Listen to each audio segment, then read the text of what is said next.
So, all right, man, we're going to get into it. You ready, Jeremy? I am. I'm here. Welcome to another episode of Untitled Car Project. I am one of your hosts. My name is E85, and with me I have... Jeremy Molt. And tonight we have a very cool guest. His name is Brent Reno. Brent, how you doing, man? Hey, man, I'm doing great. Happy to be here. Us too, bro. And again, thank you for being here. We'll get right into it here. So I want to talk about your car. What is the base for your car? What model is it exactly, if you don't mind? Yeah, it's the 2013 Chevy Camaro ZL1. Okay, and I understand this car has a name, right? You're one of those guys? Yeah, definitely one of those guys. Elvira. Okay. Yeah, I knew as soon as I heard that Chevy was going to be building the ZL1, I think it was like sometime in 2011, I read the article that they were going to build the ZL1. I was like, I'm going to get one, and I'm going to name it Elvira. That's cool. Yeah. And I'm going to assume this car's black off the rip? Yep. Okay, well, that's cool. Yeah. So my understanding is it's not stock, and you didn't order it that way. You ordered it something different, right? Option-wise or something? I ordered it bone stock. Okay, cool. So it came with a supercharger, came with the magnetic ride suspension, came with every option I could get. So, and that was my plan was to keep it stock forever and just drive the wheels off of it. And how long did that last? Until about 122,000 miles. Oh, wow. When I ended up driving from Portland, Oregon down to Fort Knox, Kentucky, and I got the dreaded Chevy lifter tick. Oof. So been there, man. Yeah. So you got that at 122,000? I got the tick, yeah. Yeah. Interesting. And I'm really religious about changing my oil, as you should know, as my former AMSOIL dealer. Yeah. So yeah, I mean, I've run either GM oil or AMSOIL since I've run AMSOIL since probably 15,000, 18,000 miles. So is this car at 8-speed auto then? No, it's a 6-speed manual. Oh, perfect. Yeah. Okay, I just wanted to make sure you were cool, Brent. Well, it depends on what circle you're in, I guess. Yeah, I guess who we ask, right? So Yeah. I had the chance to see this car last Tuesday, and she's gorgeous. Thank you. And I think I told you this when you were here, Brent. The paint is immaculate for a 2013. And not only is it immaculate for, a 2013, you've got a fuck ton of miles on this car, right? Roughly 208,526 or something. Wow. Roughly. I love the exact number. Oh, in a Double quarter. the average, but that's sick, dude. Yeah. Well, and here's the thing, right? Brent and I were talking about this last week. He doesn't like flying. So you've pretty much driven to every corner of the United States, right? Except the Northeast. Well, and I won't blame you for that. Yeah. Yeah. And Yeah. Is it just that you haven't taken the car there, or you visited there, or is there a reason for that? Well, I've been to the Northeast, but that's because my job sent me there for a couple of weeks one time. Okay. But I just have no real reason to go up there, except to one day see the leaves, I guess, turn color in the autumn. Sure, have the foliage. Yeah, I guess that's something people with significant others do. It is. I've been there, buddy. That's funny. Yeah. That's really cool. You drive it this much. I want to talk more about that here in a minute. But so, was it the dreaded lifter tick, or was it a lifter failure that made you modify it further? What's the story behind that? Yeah, that's the only reason why I did a cam swap and then did a pulley swap as well. I went from the factory pulley I think it's like a 255 inch Mm-hmm. down to 235 Wow. inch. Oh yeah. Possibly. So I got like 5 more PSI. More boost. I think we But lost yeah, you for a second. I would have gotten a tick. I honestly, the engine would be factory, and I would have just ported the blower and got a smaller pulley and some cooling mods, and that'd be it. Okay. Other than my obvious suspension mods Okay. that I've done. And could you just say the mods you've done to the motor one more time? You kind of broke up for 1 second there. Oh yeah, the currently or what I did back. What you did initially? Fuck. Oh man. Brent, you there? Oh yeah, we totally lost him. Let me call him back. What's this connection look like? We gotta ask him.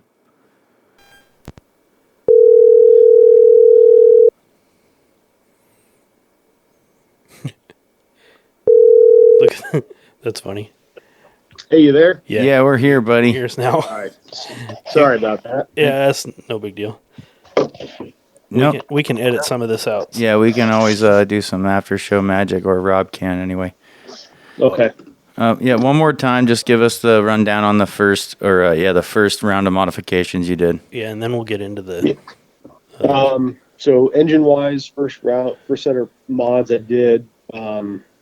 They slightly milled the heads. I did a Brian Tooley Motorsports Stage 2 blower cam and a smaller pulley. So I went down to a 2.35 inch pulley, upper pulley. Very cool. So and then initially it went to 22 pounds of boost. Is that what you told me? Well, that was with the second round of mods. Oh, when I okay. did the full engine build. Okay.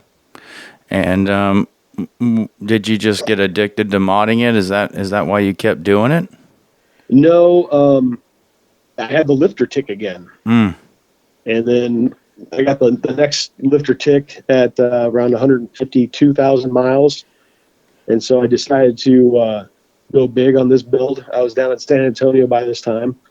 So I went to a supposedly well-known and well-liked builder and had them put my car together with all my crazy mods and everything.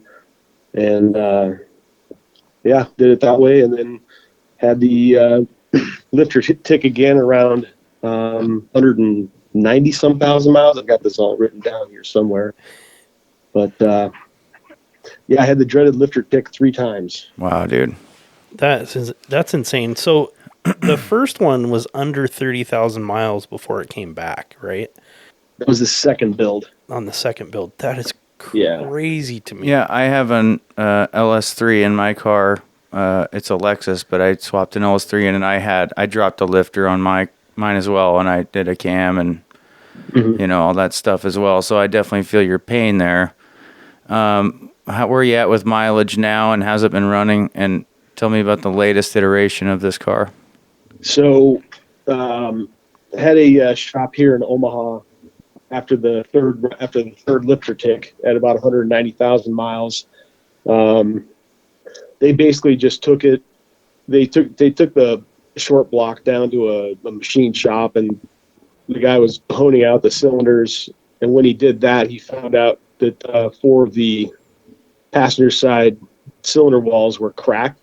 Oh, Wow. Assuming from heat. Sure. So he had them re-sleeved with Darton sleeves and cleaned the block up real well, reassembled everything, put the factory crank back in, and then the forged rods and pistons. Very cool. And then we went back. I had the Trick Flow 255 heads in there, and Kong 2650 supercharger with a Kong billet dual pass lid. So and that's when I was nasty. getting it was, and that's when I was getting 23 pounds of boost. And how's it held up with that insane amount of boost on a V8? About 5 or 6,000 miles later, the rockers were getting pulled out of the heads. Mm-hmm. I believe that. Someone had gone in and drilled out all the rocker where the rockers are drilled into. Sure. And they stripped them? And stripped them, and then they put in different threads. Yeah, they use, what are those called? It's slipping my mind. Mine too, funny enough, but they didn't hold. So I sold my original nutserts, basically, right? Yeah. Helicoil. Helicoil, yeah, that's it. Yeah. And so I sold my LSA heads to a good buddy of mine, and he was putting them on his Corvette, which is another insane build that you guys probably have talked to him at some point. He had those ported and polished down at Texas Speed down in Texas, and he sold them back to me because he needed to go bigger on his heads. And when I made the swap from the Trick Flow 255 heads to the now PRC heads that I had, the boost actually went down, but the power went up. Nice. So these heads are flowing so much better. I went from 22, 23 pounds of boost down to 17, 18 pounds of boost with like 50 or 60 more horsepower. Wow. That's insane. Yeah. So you're running on E85. Mostly, yes. Mostly E85. And I mean, you even drive like distance on the E85, right? And yeah, I route I plan my route around where I can find E85. That's crazy. That was a good question. I was wondering the same. When he mentioned that earlier, I was like, wow, that's hard to do. It's kind of like, most people aren't running that, and it kind of like lost its like allure to people, Yeah. Which sucks. But I've also got an auxiliary fuel tank in the trunk for another 17.5 gallons of distance. And what does that net you? So I can go about 450 to 590 miles on 37, 38 gallons of E. That's insane. For that motor and build. What kind of power are you putting out? I mean, what's the final number on the latest iteration? Yeah, so like on the Mustang dyno down here in Omaha, it's 778 wheel horse and 708 torque. Wow. That's sick. That's crazy. And supposedly on this dyno, someone has gone from this dyno to a dyno jet. Right. And you add 23%. Jesus. So roughly 950 wheel horse. And the world may never know. Until I hit a dyno jet, but it's all bench racing, right? Right. It's just about the picture. But no, that's cool, man. Yeah. Do you do any maintenance before these trips you take? I keep pretty close tabs on the oil. Sure. Especially when you're all shell shocked from your lifter ticks. Yeah, absolutely. So what I'll do is I'll bring an oil pan with me to drain oil into, and a jack stand, and I'll bring 2 changes of oil and 2 or 3 oil filters with me just in case something happens. My last trip before Thanksgiving, I drove out to my sister's house on the West Coast, and I changed the oil in her garage because I was at 4,000 miles on that oil change. I should have changed it in Las Vegas, but whatever. So gotta do what you gotta do. I changed it in California, and then I'm probably about 500-600 miles away from doing another oil change. So I keep an eye on that. And then, while I was on the West Coast, I changed my differential oil. I guess it'd been about 27,000 miles since I changed that out. And, what are you using for that? Dams oil. Everything? Yeah. And you trust them? Yeah. Unless Jeremy's got something bad to say about them. No, I agree. I love their stuff. I'm just curious if you've had any, because you've had a lot of lifter ticks, so I'm just curious. Yeah. No. It was build issues? Yeah, it was definitely build issues because this 4th round, they put in some Johnson lifters. They're connected with a bar. They don't have the lifter tray anymore, and I felt the pinch when they told me how much they cost. Oh, I bet. So, And so what's the bar about? I've never heard of this. so without the lifter tray, Mm-hmm. they would spin, of course. So they put a bar between the intake and the exhaust, and then Okay. they Yep. just oscillate or whatever on that. Okay. Wow. Yeah, I don't even. What is the cost on that setup? I don't even know. I looked at it and I looked away. And you looked away and just slid the card through. Yeah, Yep. yeah, I believe it, dude. Yeah, and that's what I would do too. yeah. What's the coolest place you think you visited on all these adventures you've had? So I went down to southern Florida. What's Tampa? the island? Okay. Island chain down there. Key? Yeah, I Key went down to West. the Florida Keys. Okay, yeah, the Keys, And yeah. the last morning that my family and we were there, my mom got up early with me. She's not a morning person, might I add. And she went with me to the famous big concrete thing they got down there. And it says the southernmost point of the contiguous United States. Oh, nice. And she took a picture of me sitting in the car and with that in the background. That's probably my favorite. That's sweet, Definitely dude. my favorite. Nice. And do you take trips with her a lot? When I can, I do. Yeah. That's cool, man. So yeah. That was one of my questions. You fly solo most of the time in the car, or do you? Absolutely. Yeah. Oh wow. Okay, I would, cool. Yeah. Yeah. She's not really a people person. Okay. Kind of loud. Can't blame her. And with that auxiliary fuel tank in the trunk, I need to get a different O-ring for the lid because it Stinks. puts a fuel smell in the vehicle. Yeah. So I've had to do laundry a couple times when I hadn't worn the clothes because I got fuel stench all over the clothes just from being inside the cabin. And that's dedication, man. That's cool. Yeah. What's next for Elvira? So I want to get a different cold air intake. And the one I have, it goes down way too far into the front end, and it doesn't catch the fresh air like it should. So there's a Rotofab Big Gulp 5-inch air intake that I want to get, and then I'll get a retune on that. Honestly, that's really about it. But supposedly, with the way airflow works, I should, because right now the rev limiter is at 6,100 RPM. If we can get more airflow into the engine, hopefully boost that 6,100 up to 66 or 6,700 RPM, Whew. which should put me well into the 850 wheel horsepower, if not higher. On the dyno you're used to.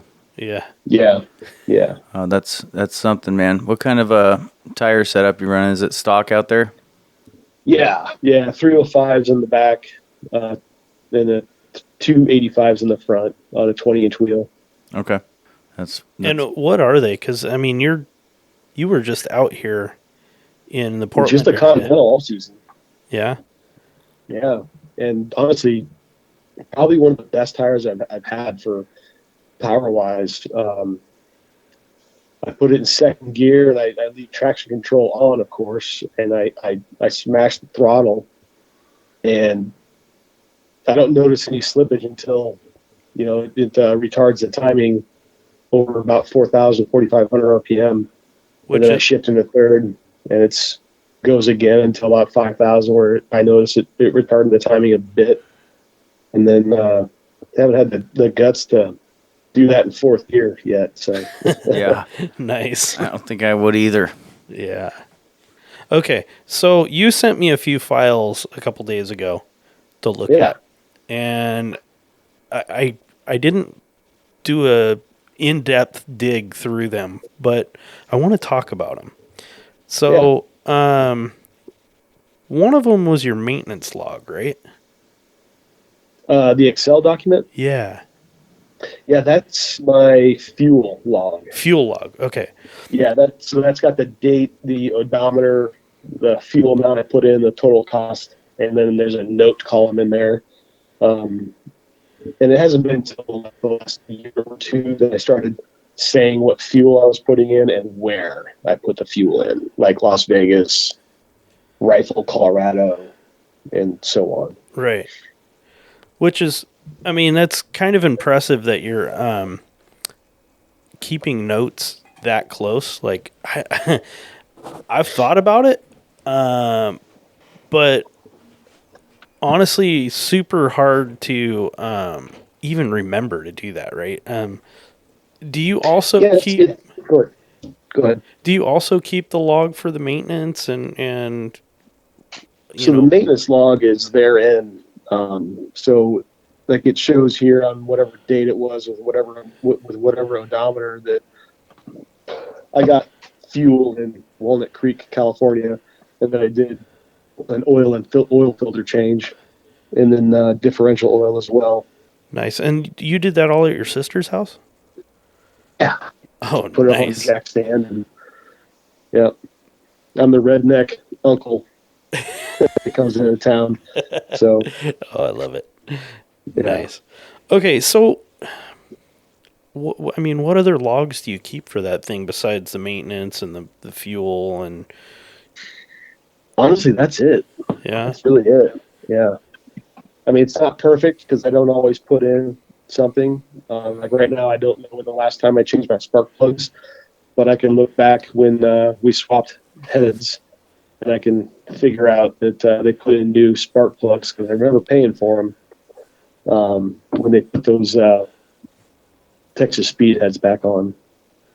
yeah. And then did you also, like when you did the plugs and all that stuff, did you do the plug wires or coils? Plug Probably wires should be good for 100,000 miles or so. Yeah.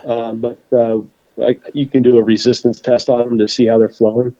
Yeah, because I know when Grant did the plug wires in the Viper, there was a substantial change in power when he put the new ones in. Okay. So, yeah, I was kind of curious about that. And these wires were replaced at 152,000 miles. So, I mean, it might be getting close to time to swap them out. So, Yeah, you're only at 60-ish thousand miles on them. yeah. Maybe. But car running hotter, I guess, does it run hotter running on E85? No, cooler, actually. Really? Yeah, because the ethanol has the cooling effect on the cylinder. Oh, interesting. I figured it burned hotter and faster, so it would be hotter. Interesting. Nope. At least that's what I'm told. Yeah, so what about the exhaust? Is that pretty much stock from the headers back, or did you replace some of that exhaust with? So let me back up a little bit. We were talking about fuel, and then you jumped into exhaust. Sure.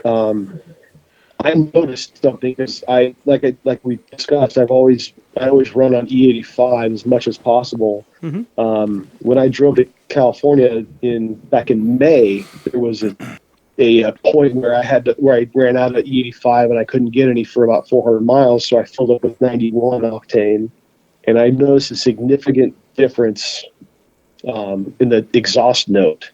Really? Okay. I did. And I asked a few guys in the ZL1 Facebook group that I'm on, and other guys have noticed it as well. So, interesting. Yeah, they tie it back to with the timing, because you can advance the timing so much more further with E85 than you can with 91 or 93 octane.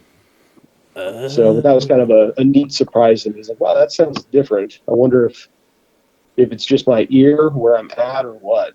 But back to your question, my exhaust, the only thing stock about my exhaust are the hangers and the mufflers. The hangers and the mufflers. So, yeah, headers, cat, downpipe, all that stuff. No cat. No cats.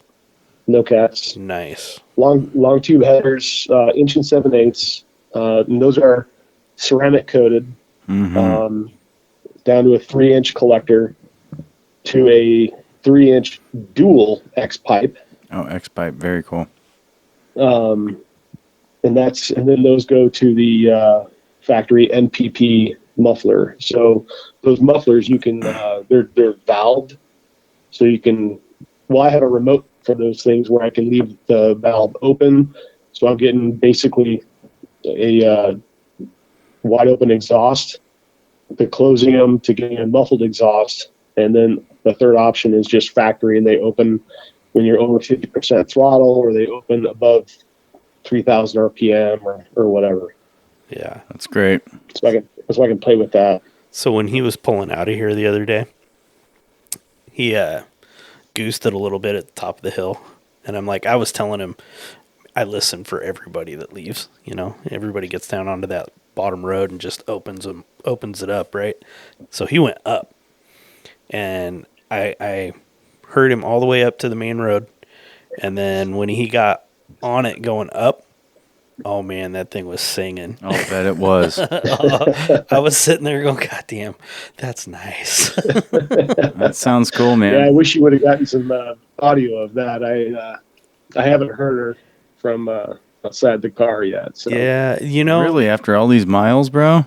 I think well, I'm the only one who drives it. Well, that's true. Yeah, I guess so. I think this year I'm actually going to get a shotgun microphone so I can do that. Yeah. Yeah. That'd be cool.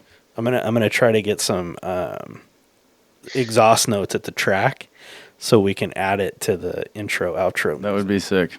All right. That sounds cool, man. I do love the valves. And was that a stock option, I'm guessing? Yeah. Okay. Yeah, it was just factory. It wasn't an option. It was just what the car came with. Wow, that's cool. The thing that I did was get the remote for it. Okay. Yeah. But it'll open up as RPMs increase no matter what, or if you want it to? Yeah, if I wanted to. It's called the Forza Model B6 exhaust valve controller. Okay. So some guy in his basement put this thing together, and I plugged it into my car and in the trunk somewhere, and it works. Wow, so, that's cool. Yeah. That's dope. I keep it closed when I'm in the neighborhood. Oh, so yeah. I don't want to piss off my neighbors. Oh, yep. And then once I'm at the stoplight. You'll cold start at 6 a.m. with it wide open. Oh, God. Yeah. They don't really like it a whole lot. I But, wouldn't imagine.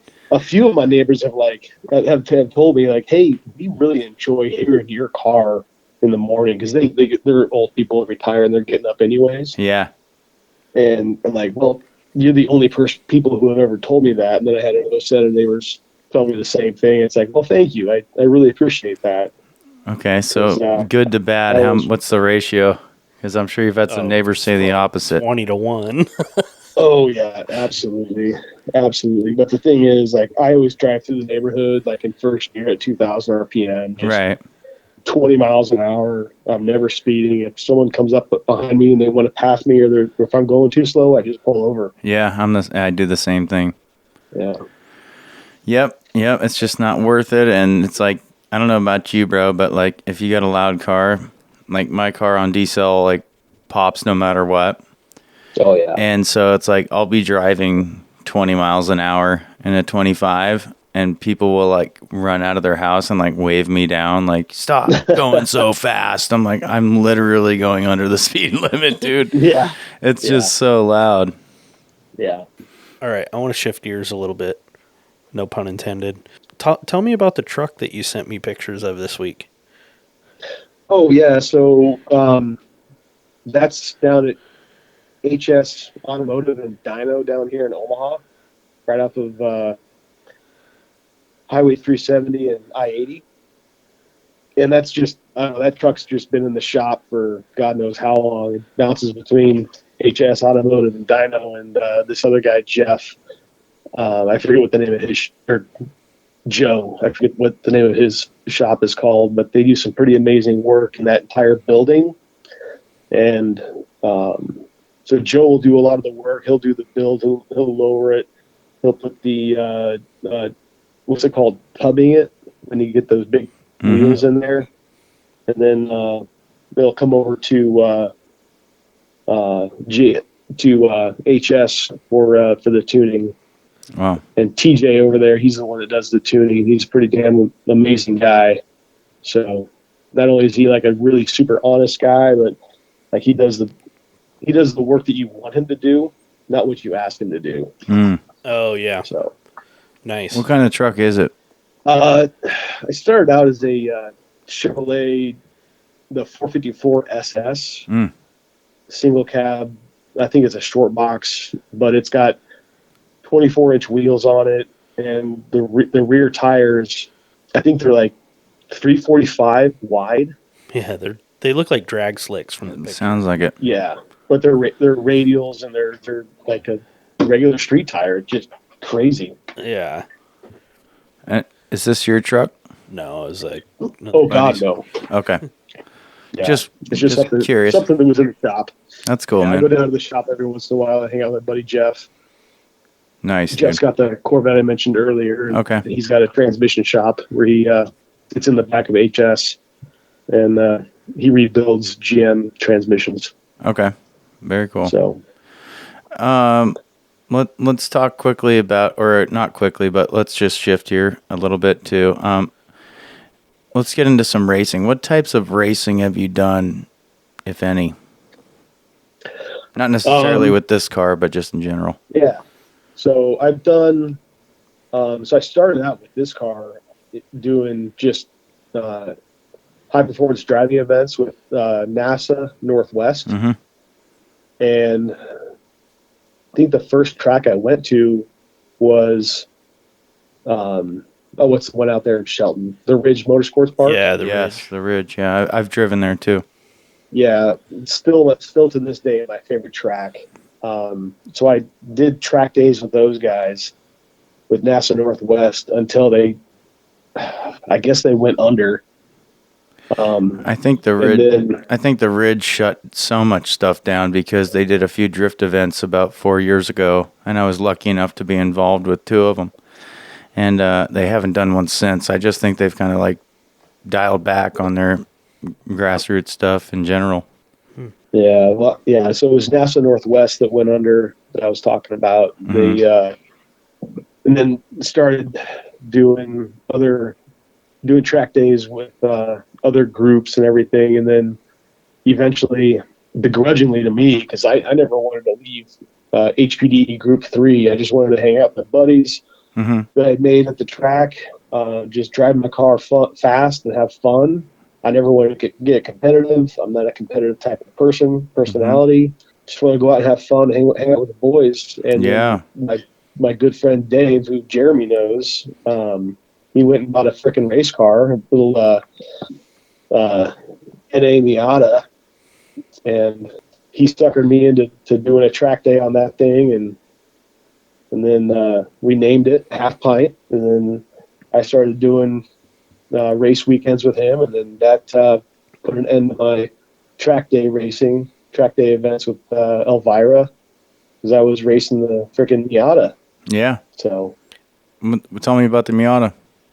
Well, my first time going out in that car, it was after I'd done a session or two in my car, and I get back to the pits, and Dave and Matt are there, and they ask me, "Well, how was it? How do you like it?"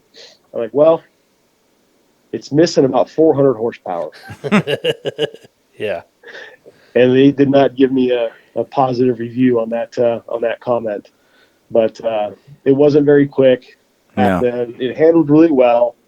The braking was decent, and since then they've done a great job of building the car up and racing it. I had a lot of fun doing that and got a lot of great experience and just doing. Actually, racing, door-to-door racing is insane because everybody's out there. You got sometimes 100 cars on the track at the same time, and you're just trying not to trade paint. Right. So it's I'll tell you, it's a lot of fun. It's a heck of a adrenaline boost. Yeah, I bet, man. And how many cars are out there? Is it all Miatas? What are you guys doing? Is it just all sorts of stuff, or? So I started with. It was Chump Car back then, but I think I've heard of it. Champ Car now. And then more recently with Lucky Dog Racing League, And depending on the track, depending on the month when they're having the race, there might be 20 or 30 cars. There might be 100 cars on the track. Wow. That's nuts. 100 cars on a track would be just... That's a lot of I traffic. think most of the time when there was like 90 or 100, it was like a 5-mile track, like Thunderhill Raceway in California. Yeah. Or I think there's a 5-mile track there at Grass Valley. Utah Motorsports Park. Okay, yeah. No, Grass Valley is like 2.3 miles. Okay, that checks out. Yeah, sure, yeah. Yeah, but Grass Valley, God, that's another great track. Isn't it? I just wish they had a really good straightaway instead of that one with like that kink in it. Yeah, no, I agree, but we drifted there years ago, and then they finally let us drift again 2 years ago and this year, so I'm stoked. I love it for drifting, but I could see what you're saying. There's no real flat-out spot. And that's ORP, right? Mm-hmm. Okay. Yeah. Yes. Yeah, I've driven that track. That's a good one. What's your favorite style of racing and why? And it doesn't have to be something you've done yourself. We're just curious. It's got to be what I've done, grassroots. Yep. With like Lucky Dog or whatever. Sure. But honestly, I think for me, just like HPD, Group 3, you just got 10 or 15, maybe 20 cars out there. Yep. And I just get to be in my car and having fun with my car and my buddies in their cars, and we're just kind of goofing around and having a good time. Yeah. And once in a while, the track will open up, and you can, give it your all and get your best lap. Yeah, I agree. I think that doing the grassroots style and a little more informal style of any motorsports event lends to being more fun. I've helped friends with other types of events, very serious events, and it's just not quite as fun. Right. So I would agree. Anything in that style or segment like HPD is very cool. I think you've already touched on this a little bit, but how does the team racing environment motivate you? Does it make you want to drive faster? It makes me study the track before I get there. And fortunately, there's so many great YouTube videos out there that before you even get there, you can know the track. That's cool. If that makes sense. Yeah. A lot of guys really like to do the what's the video game called where you sit in there and you have the steering wheel and Assetto Corsa. Yeah, whatever it is. Yeah, Assetto Corsa. I can't do video games. I just don't have the patience for it. You don't like the Sims? You're not a Sim guy? Oh God, I hate them. I tried doing them. They just drive me insane. No pun intended, I guess. Yeah. But I'll sit there and watch a YouTube video and have a printout of the map of that track. And when the person's going through a corner or whatever, if they're making commentary, I'll pause it, write down that commentary on that area, on that corner of the track, what it may be, and then hit play again or rewind and make sure I got everything down. And I'll watch that video 30, 40, 50 times just to know the track. Mm-hmm. That's smart. So Motor Corsa, Assetto Corsa. Assetto Corsa has a bunch of tracks, right? Right. Yeah, they have. As far as I know, nowadays they have pretty much every public or even private tracks on it. Yeah, that's the one that had ORP and the Ridge and all that stuff in it. So they had Park too, Pat Sagers. Yeah, yeah. That's crazy because I think Grant had that and had it all set up with his wheel with and the all sim. that stuff. Yeah, and we did it in VR. And you told me about this. Yeah, that track in VR was pretty freaking accurate. Oh, it is. No, they're very accurate. People put a lot of time into this, and it's it's not just one person doing it. It's people can make suggestions and changes, as far as I know. So Assetto Corsa, I mean, not to give you shit, Brent, but I think it'd probably be easier for you to just do Assetto Corsa. Here's the one thing. Here's the one thing I noticed. What is this thing called? Assetto. Assetto. Assetto. How do you spell that? Asetto. Corsa. Corsa. Okay. What is that? A video game? Yeah, it's a simulation like video game. So do I have to buy like the steering wheel and the chair and like the pedals and everything? I mean, if you want it to feel like accurate and stuff, yeah, you would. But I think you can play it other ways. Like I think guys can control it with buttons. I'm not a ton. I've only seen guys use it with a sim setup. Yeah. Okay. But I think it's a free thing. Like you just need a sim setup to run it. I think you can actually go find a sim arcade. Yeah, And go and run it. do it. I mean, it Yeah. might be a little drive from Omaha, but I'm sure there's somewhere in Omaha. It's a there's a very strong car culture down here. I will say that. But my pocketbook, it's like, oh, dude, I get am I it. buying gas? Am I buying mods for the car? Or am I buying guns? Am I buying ammo? Yep. Oh yeah, I So- hear you. You're in And then good. it's like, You're wait, in I good have to eat company. somewhere. amen. You're in good company. That's good. Yeah, no, I agree. It's like, pretty much every hobby. I'm not trying to get too far off here, but every hobby costs so much money, and cars are got to be up there with the most expensive hobby ever. Oh, yeah. Oh yeah. It's like throwing thousands of dollars into the trash. Seriously. Sometimes. Yeah. What racing builds have you been a part of? I know you talked about HPD or whatever else you're doing. Anything else? Or Builds. I guess we could go back to the Miata. yeah. I've worked on that car extensively. Cool.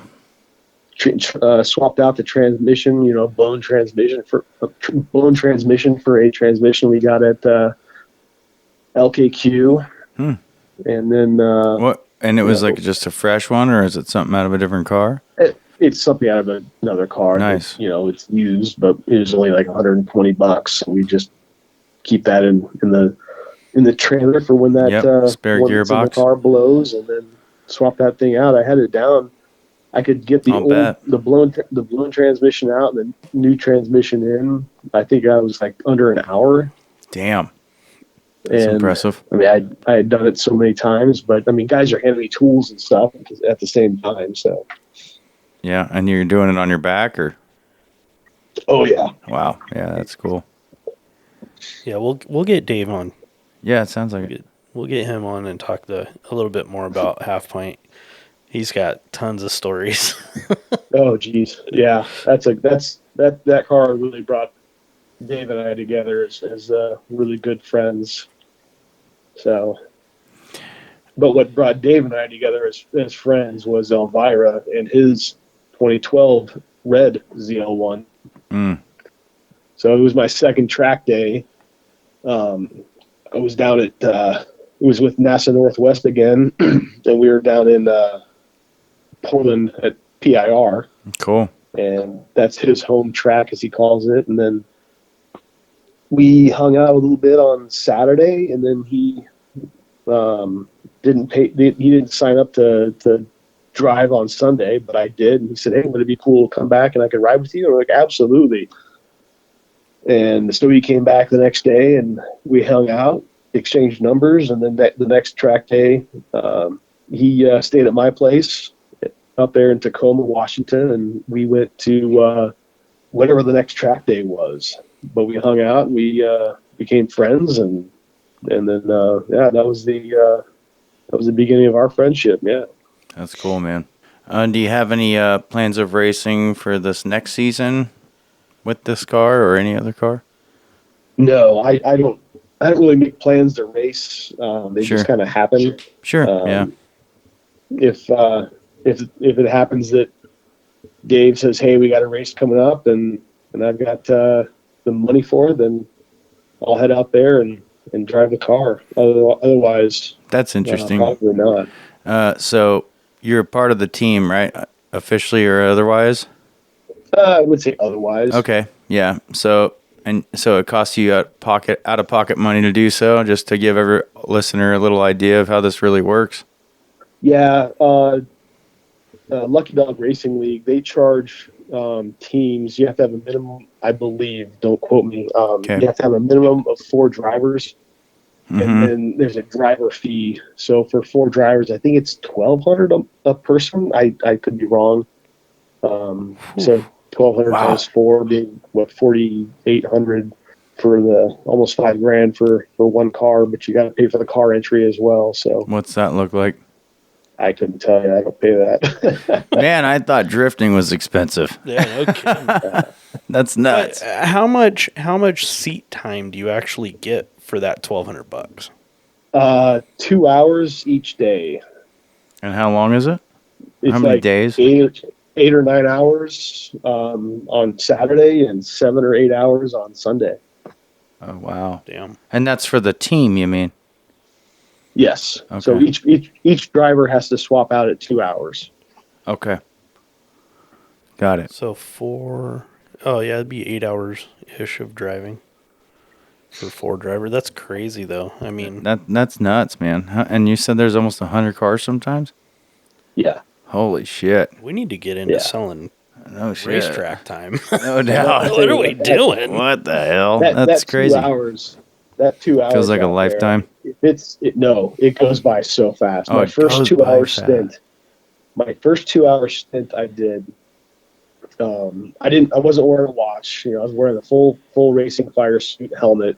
We didn't have a radio at the time. And I go out and do my stint. And Matt goes out there and he waves at me and I wave at him and he's waving at me, come on in, next lap. And I'm like, oh, hey, Matt's saying hi. I must be doing good. And then I do a couple more laps and Matt comes back out and he waves, but he's like gesturing towards himself. I'm like, he's waving at me again. There's no way this is 2 hours. I'm looking at the fuel and I'm not even down to 3/8 of a tank because we did a lot of parade laps because of whatever car, the Qualifiers? the caution car. Caution car, yeah. On the track. So we're driving, parade laps. And next thing I know, David and Matt are out there, and David looks at me and he points at me and he gives the dad look, points at me and points at the pit. I'm like, oh, I need to come in. Yeah, I'd say. Oh, Was okay, that so 2 hours And already? with that, just and curious. honestly, it was so fun. It went by so fast. I had no idea that I'd been out there for over 2 hours. Dude, that's nuts. And you guys Yeah. are on it like that, and you're on the car the whole time? Oh yeah, that car lives above 6,000 RPM. And it can live like that for 9 hours? Oh yeah. Yeah. Holy you can live like that shit, for dude. 24 hours. Yeah. I can't. I mean, my It's car wild. just can't. Oh yeah. Yeah. I'm like 5 laps in, and I'm fucking, just I'm gonna have to nearly, cool it like, off for a while. terrifyingly hot. But that's cool, man. I'm sure they were thrilled about that. Will that disqualify your team if you go too long? If the driver's in the car too long, I think you just get you have to Penalty? sit in the pits. Yeah, penalty time or whatever. I don't Okay. know that they pull you off the track or kick you out or whatever. But fortunately, they didn't notice. Oh, good. So probably just realized that I was kind of an idiot and didn't know what to do. Yeah, man. But after that, I'd be excited after too. that, I learned my watch. Yeah. So And do you guys have comms now? we do. That's sick. Yeah. What kind of setup is it? Just curious for the guys who are curious like me. It's something that like an earbud. You just Mm-hmm. pop in your ear, and then there's like a microphone with a sponge thing around it that's by your mouth you talk into, and then you key the mic by pushing the button on the steering wheel. Oh, that's cool. So, yeah. Nice. I figured it was just a race quip so you could hear them, but they couldn't hear you. No. Yeah, I can talk to them. Oh, cool. So, Yeah, I imagine you'd have to hear them too. Yeah.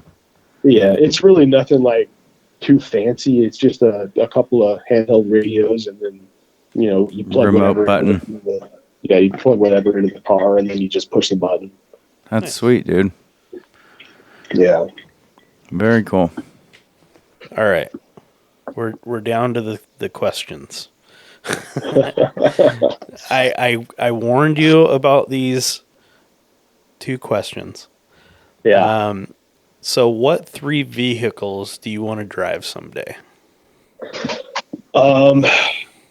So I'm going to throw some curveballs at you. Ooh, I love curveballs. I got a buddy of mine who has a beautiful Lamborghini Huracan. So I'm not going to say that I want to drive a Huracan or a Lamborghini because I could probably go drive his if I asked him on the right day. Nice. I've driven one of his Porsches. That was a pretty cool car. I think it was a 91 or 92 964 turbo. I could be wrong. I'm not a Porsche guy. That's a 993 and a 91. Yeah. I love the last air cooled. Nice. That's my favorite Porsche. Yeah, it was a pretty cool car. You had to keep the turbo up to keep the lag down. Oh, definitely. But, I really kind of want to drive like one of those big Caterpillar Land Movers. Oh, and really? I love driving industrial things. Like the big dump truck? No, like one of those big things that like scrapes the earth. Oh, wow! And, like takes a hill down. Like, Yeah, I want to move a hill. Yeah, like a big D30 something. Yeah, I get it. Whatever it is. Oh yeah, that's a big one. Okay, I'm into that. I can get into that too. And then because it's kind of popular these days, one of those Komatsu D355s. Oh, buddy, I know what you're talking about. Armored or not, that would be something cool, possibly nostalgic to drive. Okay, so heavy equipment guy. Yeah. Okay. Yeah. You got another vehicle for good measure? Could be 4. Yeah, something like a monster truck, like Gravedigger, or like possibly Man, that's a good call. Like the classic Bigfoot. Yeah, nice. That's a good call, dude.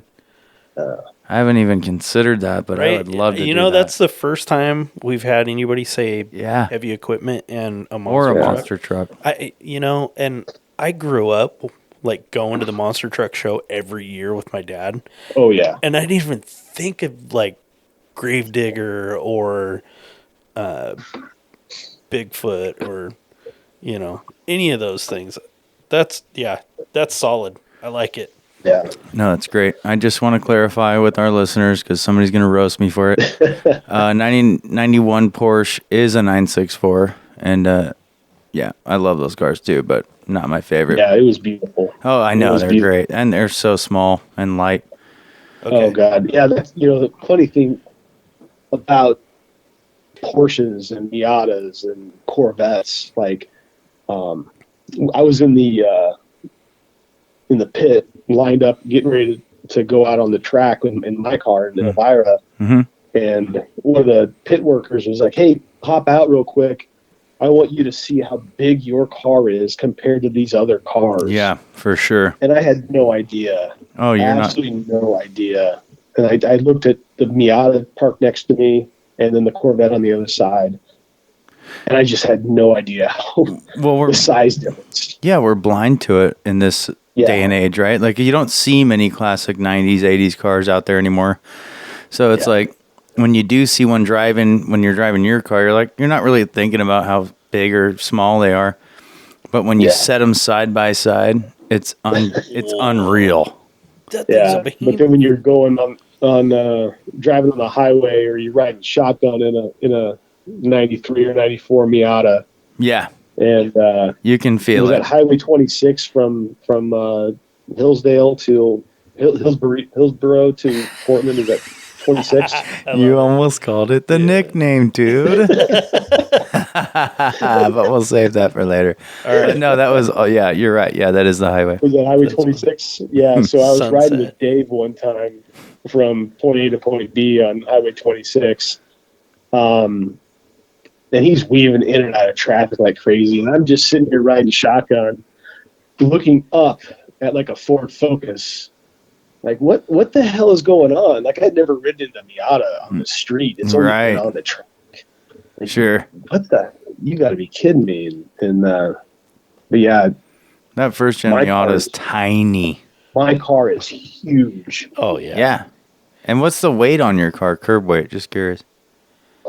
Factory, I think it's 4,200. That's heavy, dude. Yeah. But I have gone through, like, I gutted the interior after I got it back. I bet. That, big build.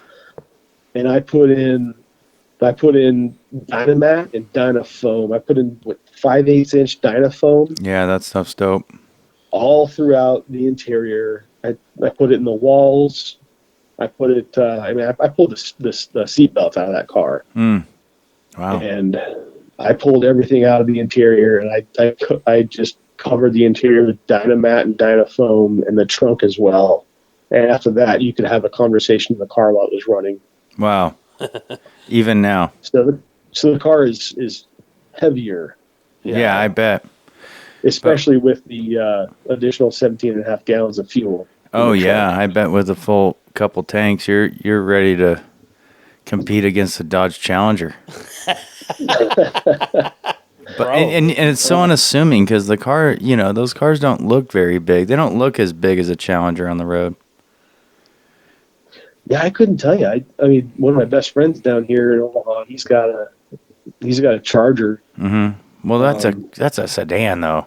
Yeah, oh, yeah. I mean, I expect those to weigh 5,000 pounds. Yeah. But I guess his does look a little bit bigger than mine does. But all right, you ready for your curveball? Since I didn't tell you about the third question. Sure. All right. Well, you need to ask me the second question. Yeah, we need. I know. I haven't got to the second one, but I'm going to throw this one in instead. Well, first. Right. So, in addition to the 3 cars you want to drive someday, what 3 vehicles would you want to own? Oh.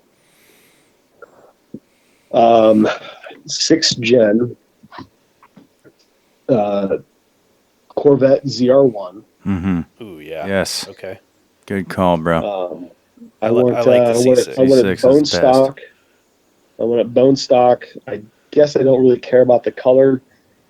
Really? But blue or red. Yeah, and that. Okay. Yeah. That electric blue is nice. I like it in red too, though.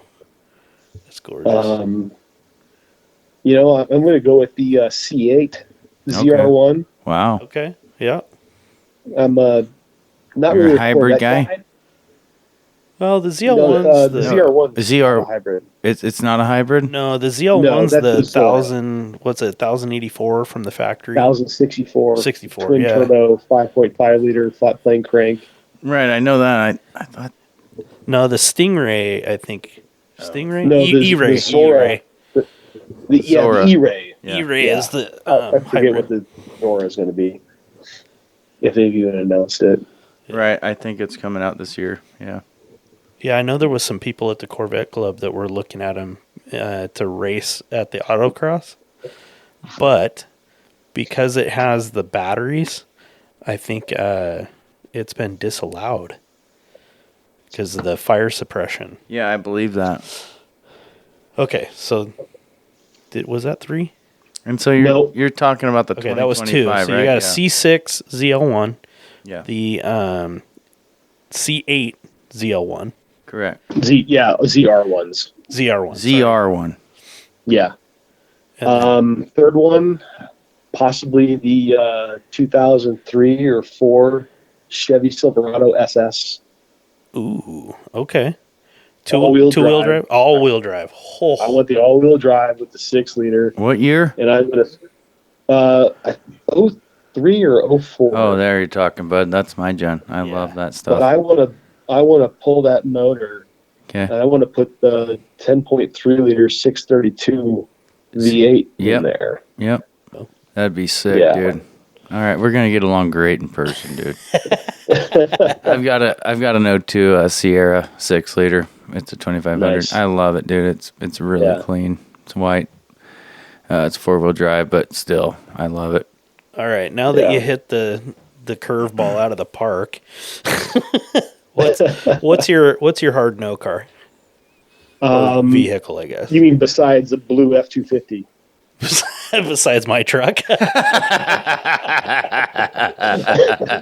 So I have asked a few of my car buddies around here and told them what I thought, and they don't all agree, but they kind of agree. I would never drive something pink, but also I would never want to drive a Subaru. That's funny. Now I know why you got out of the Northwest, bro. So he sent me a video 2 days ago. It was a dude going Let's play a game. I've seen it. It's so. Oh my good. God, it's so he good. looks for a freaking Subaru in Portland, and the 3 times he Subaru hatchback, a hatchback, Subaru. Each time he dropped the pin, and then finally he goes, "Okay, it's impossible." He zooms in, does a 360 spin. He's like, "Fuck." There's one. Damn it. Yeah, no, it's facts, and that's the truth of it. That's funny. So Subaru and anything pink. Okay, I'll get behind that. I get behind that. You know, we've had Color's not a really thing for me, but I could see it. I mean, I don't want a pink car, but I drive it like temporarily. Yeah. Well, thing is, like if it was a C8 ZR1, bro. Yeah, I'm gonna hard no. Really? Hard no. Really? I don't care if it's even if you had a hot blonde in the passenger seat. If there's a hot blonde in the passenger seat, she's not there for me. So I'm really glad you said Subaru and anything pink, because next time you come out, none of us will do this. So we're gonna set up the Tesla truck for you.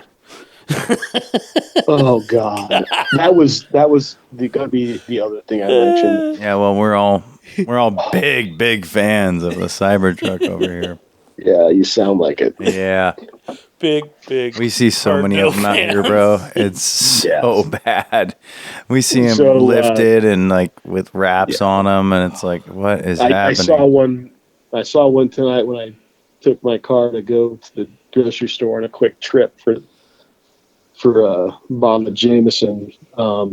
Nice. We like that. The reason why I say pink, we got into a wreck on the track with the Miata. Dave was driving. He got T-boned by another guy. Wow, and that's hard to do out there, right? Not really. Oh, wow. Not really. Thank God I was not driving, but they had to redo the car, and this guy ended up owning a company that builds paint booths or whatever for automotive use. And he's like, hey, well, we can fix the car. We can straighten out the frame. We know a guy, and we can paint it for you. And he ended up painting the car, did an amazing job on it. And he says, hey, pop the hood. And I'm with Dave. We popped the hood, and they painted the underside of the damn hood pink. And I walked away. I was furious. Bro, that is a power move. I don't think anybody knew my complete disdain for the color pink until that day. Oh my God. And I walked out of the shop. I couldn't believe it. I mean, I gotta say, like, I agree with you. Without permission, that is nuts. Like, that's like fighting. Well, that's like fighting shit. That was the only on your race car. He like gives you this perfectly painted, frame straight car. Like, hey, I fixed it, guys. Pop the hood, and it's like bright pink, like bubble gum. Oh yeah. It's Hubba Bubba pink, dude. Props to that guy, at least on one aspect of it, because that is a fucking power move, dude. I love a good prank. Right, it's a good, it's in good spirit. God, so son of a gun. Seriously, I hope he hears this too. After you were done puking in your mouth and you walked away, were you like, that's gonna have to change? Did you rattle can it that night? Well, fortunately, about a year or two later, somebody had grenaded the engine. And there was a fire. And wow. And it smoked it. It destroyed that hood. And, so dude, that is a good story. Yeah. That is funny. Yeah. No, it's hilarious, but God, man. Wow. Hey, you want to come out and race with us next year? We're painting our car pink. Yeah, you got to drive too. Yeah. I will pay once I see the car. I'll pay. Yeah, you'll be out a couple grand. It would be worth it. Oh, man. Well, dude, it's been great having you on, man. Yeah, it's been fun. We really appreciate it, dude. And is there anything else you want to say here? Do you do anything else? So do you have a social media or anything like that, or what's going on? Oh yeah, but it's really not automotive centric. Okay. I do want to say though, when I got this car, I was in Afghanistan, and I ordered it through a dealership here in Omaha. And when the car was done, when it was built, they and delivered, my mom and dad went to go pick it up for me because I was still overseas. My dad drove it home, and this was in August, I believe, August or September of 2012. Okay. And the car was still, it was on the cover of, all the car magazines. Yeah. It was the very first one, if not just in Nebraska, but it was the first ZL1 in several, like 5 or 6 surrounding states. And my dad drove it to work every day to get the break-in miles done. That's nice of him. For me. Yeah, really nice. Seriously, because I knew you wanted a hammer on it. Oh man, but one of the best things was, like, I was working. I'm an officer, so I sit at the desk all damn day, and I would call on a weekend or something and say, "Hey, Dad, can you go start the car for me and put the phone on speaker? Put the phone behind the car and just rev the engine a few times." And he'd do that, and I'd have 10 or 12 guys with me, and we just listen to that car rev. Oh, dude, that's sick. And just waiting to come home to see that car. And when I got home, my parents picked me up on post, and then they drove me back to my new apartment that I hadn't even been to before, that they moved me into. And my dad gave me the key to Elvira. And he's like, "It's up 2 floors," or whatever it was. And I ran up those stairs, and I saw her sitting there at the end of the parking garage. And I was like, "Oh my God, it's really there. It's really mine." Several months of just like sweating my butt off to insatiable anticipation. Yeah. Oh my God. It was, I sat in the car and just smelling it. My first brand new car. Yeah. And I turned the key, forgot it was a manual. and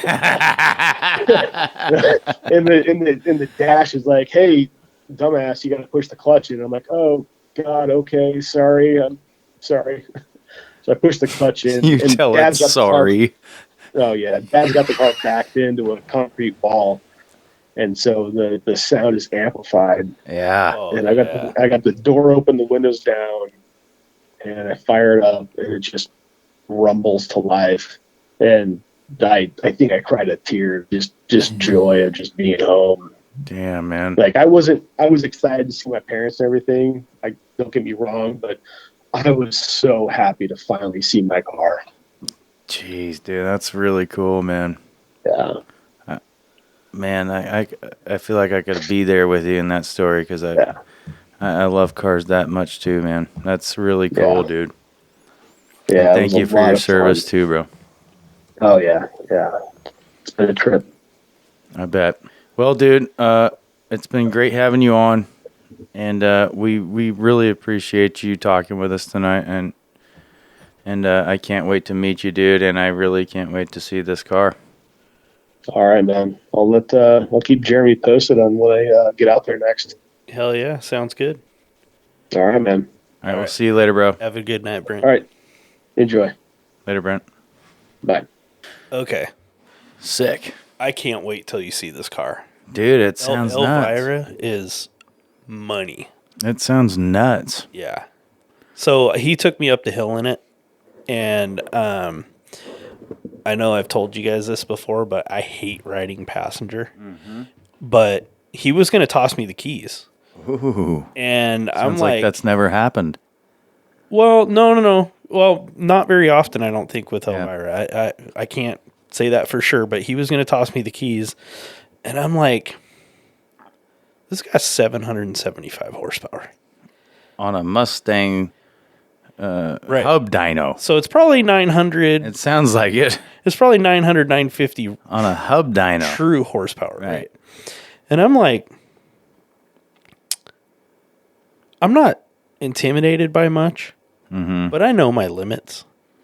That's a lot. That's a lot of car.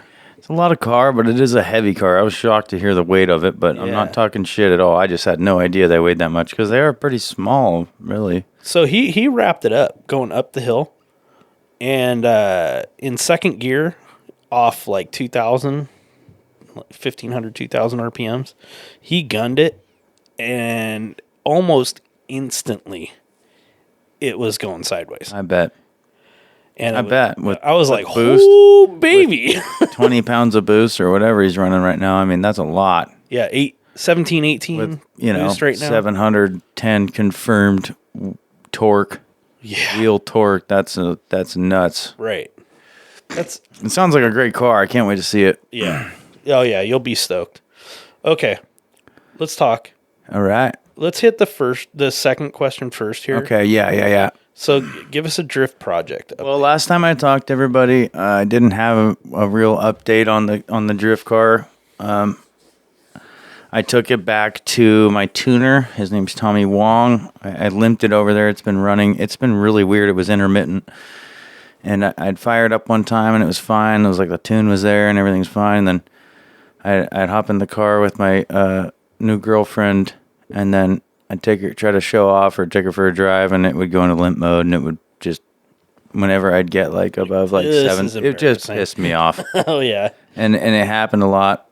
It happened like 3 or 4 times. So I got it to Tommy's again, and he put it back on the dyno, and he's like looking at the codes. He's like, we should not be throwing these codes. We eliminated all this stuff. So he's like, let's just do a firmware update, and we'll reload the tune I had on it. I'm like, cool. And so he did that. It was like 2 weeks ago. And it's been great ever since. And I've driven the shit out of it. So Nice.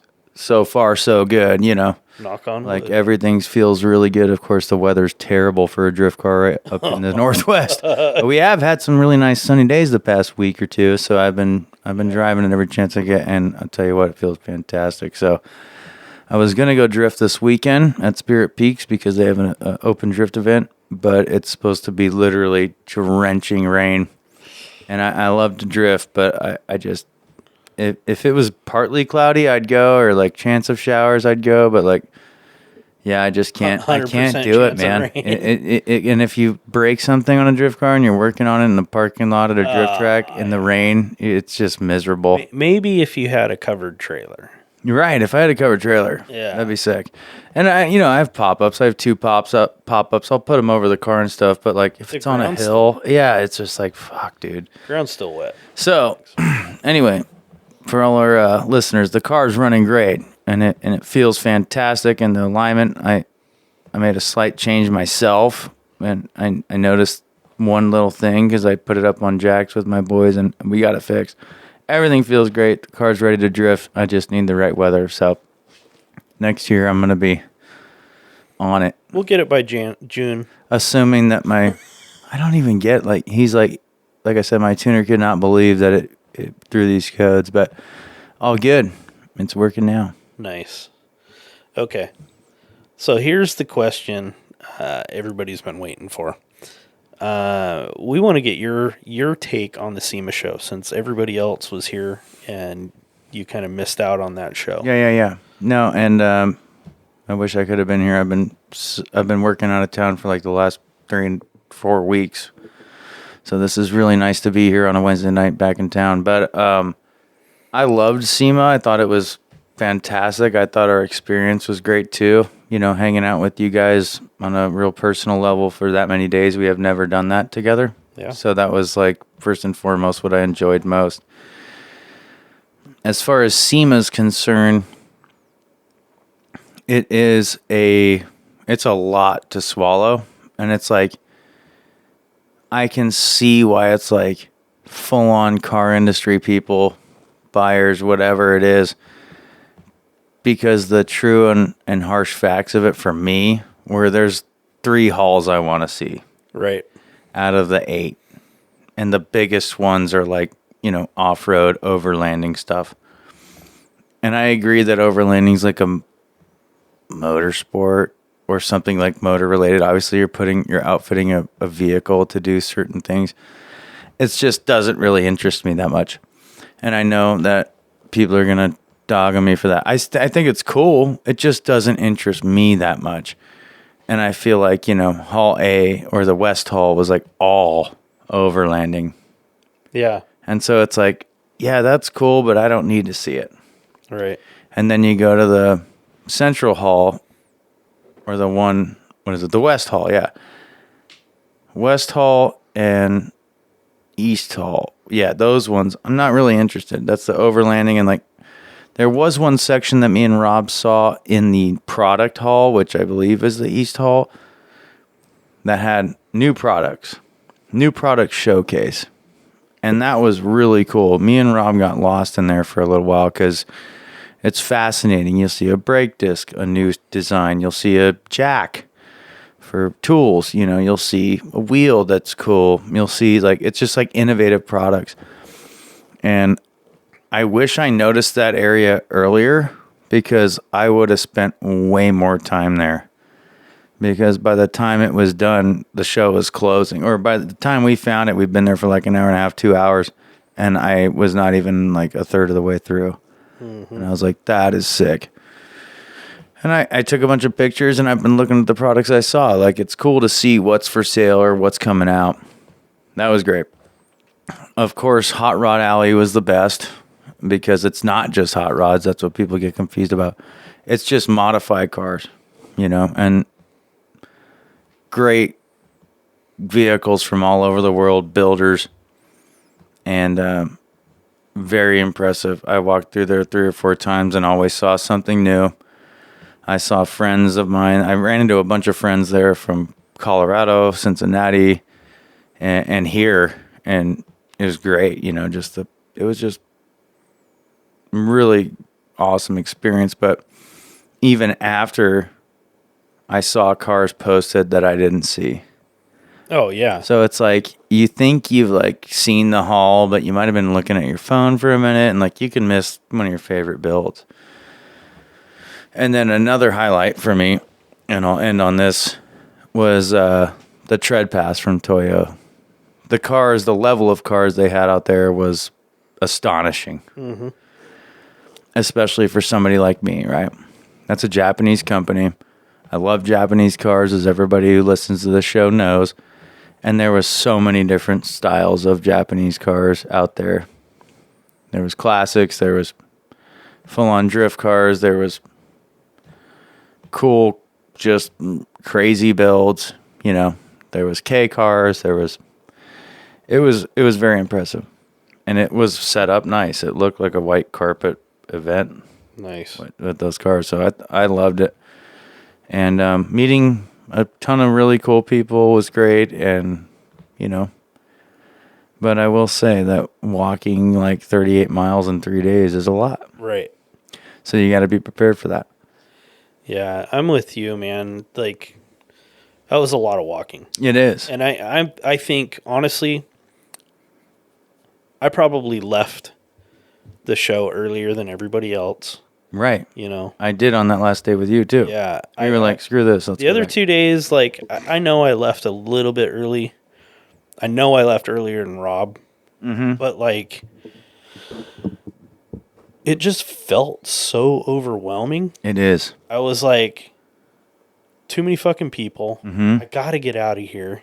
Yeah. One, that's, you know.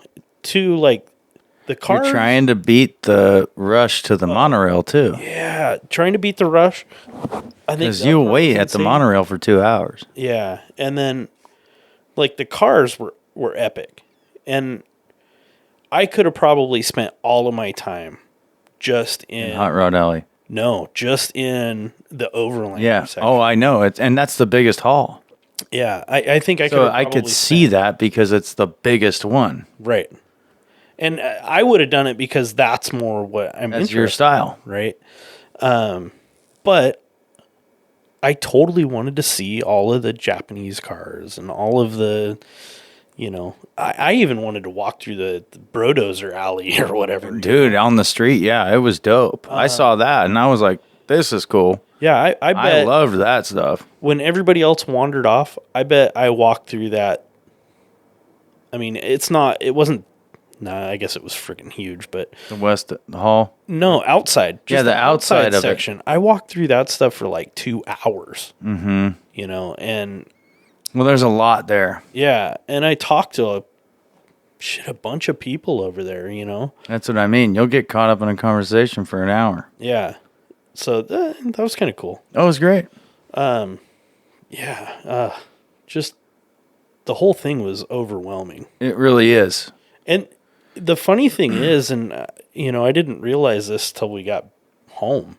Like, there was 2 hotels also that had Yes, exhibits. Caesars. The Caesars Forum Yep. has all of Apex. And I was told by people on the monorail Venetian. and people that I'd been in, the Venetian has a hall as well. That was the first year they did anything that was like custom cars. Like they did I don't know. They did like the crazy, like the Riddler stuff there, like the Riddler builds. And like, I didn't see any of that stuff. Yeah. And so like, I think they just did it in a different venue this year, which is nuts. And we could have got there. But I know that the Apex, which is like a separate event, but it's tied to SEMA. But I was told by like 3 or 4 people there was amazing cars there. Yeah. And they're like, dude, you should have checked that out. And I was thinking about it the whole time. Right. I was It's just like, yeah, I want to go. But I was aftermarket so parts, right? well, it's that, and there's they're showing off parts and cars, and it's like, Son of a bitch. I know, and that's a huge freaking haul too. Yeah. So it's like I should have checked that out. There's pictures from that. Like my buddies show me, like, did you see this there? I'm like, fuck, I didn't even go. Yeah. We You didn't know? have time. No, and it's just like, man, you get caught up in there, and then you do get physically tired, and it's like you can only do so much in a day.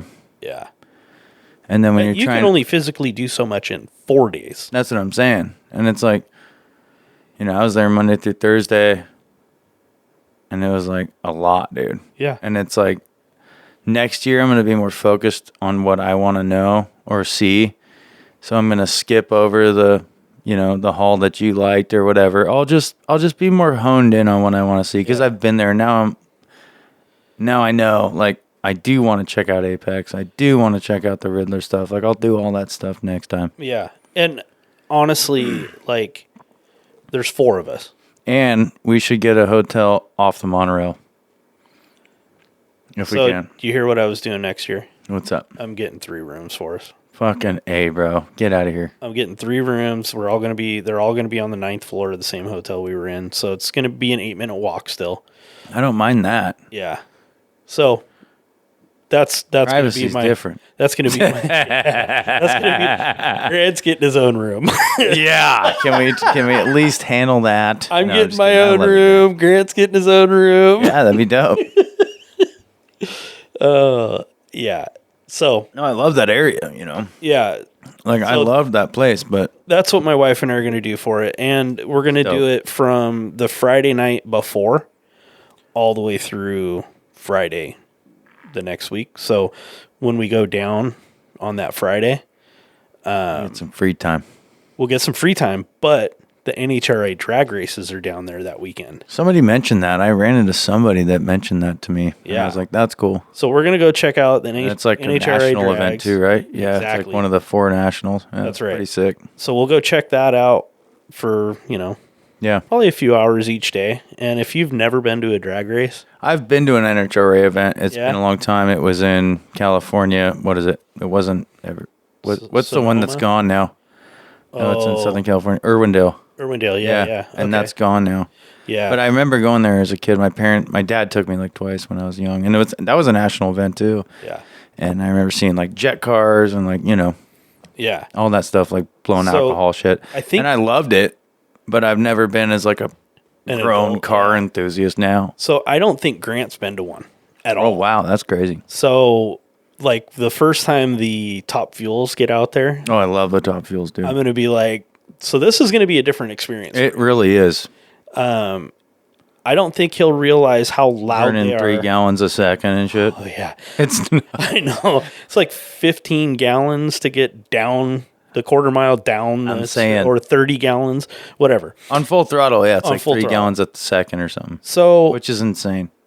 I don't think he realizes how loud they are. No. So him not wearing PPE for the first time is going to be fun.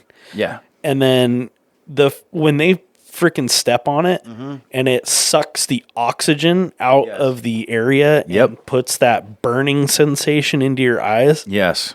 That's crazy. It is, dude. So I can't wait to see. It's like changing like the literal dimension we're living in. Yeah. Oh yeah. It changes the atmosphere. It changes the atmosphere, right? You're like literally like folding time.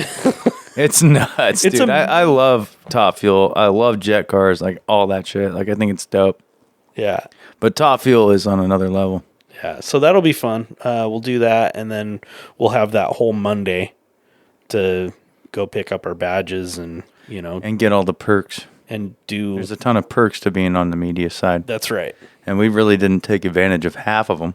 Right. So, yeah, there's a lot of stuff I was like heard about that we could have done. I mean, we could have gotten to the show early every day. I think an hour. Yep. It's like shit. That'd be cool just to not have people around. Yeah, and I'm gonna take 2 microphones. I'll take the whole setup down for the room. Yeah. But I'm going to take 2 microphones in the small setup so we can set up in the media room and actually have quick conversations. Hey, what'd you see? How'd you like it? Type thing. That'd be sick. And maybe even pull in some other car people and just have a quick 15, 20-minute conversation. Yeah, and it's just, one stop away on the light rail. So. Yeah. Or the monorail. Sick, dude. Yeah. So, yeah, I think it was a good learning experience. I agree. I learned a lot. I really did.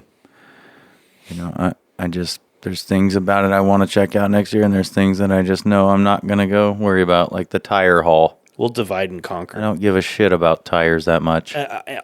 I mean, I like them, but I'm not like going to go look through every single tire manufacturer. And that's a big haul, dude. Right. I will probably go through that haul again.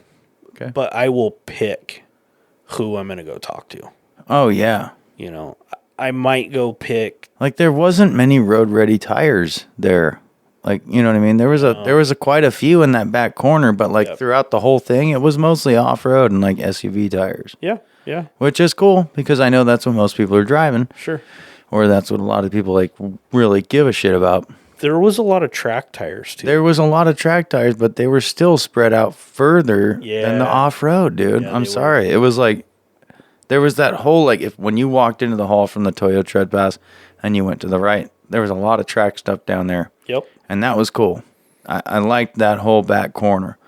But for the 3/4 or more of it, dude, I couldn't give a shit less. Yeah, and the one I couldn't find and I really wanted to was Yokohama. Yeah, I didn't even know if they had a booth. Did they? I was told they did. Well, I didn't see it. Right. And I could be mistaken, and I hope somebody corrects me on that, but I looked everywhere. And like I said, I could have been on my phone at that time. Yeah. But could have been. You think they'd have a pretty big booth. Yeah, very easily could have been. The other one nobody could find was, God damn it, Hoosier. And I swear to God, I walked by him and talked to somebody about, briefly. I saw Mickey Thompson. Yeah, I saw, what is it, like White Line. I saw like a couple other like, old school tire brands.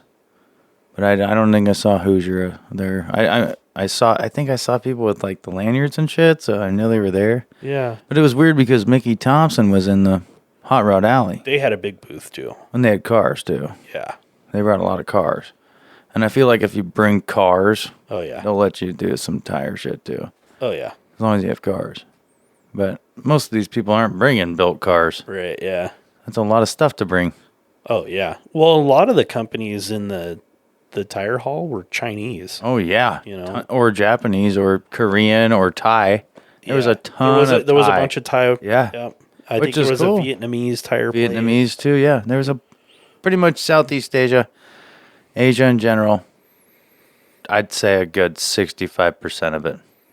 Yeah. And here's the problem I have with that, right? Again, I think you were onto something when you said the buyers. Mm-hmm. It'd be a great haul for buyers. Oh, yeah. But, like, I'm not a buyer. I know, but we're there for media, so our opinion's pretty much null and void.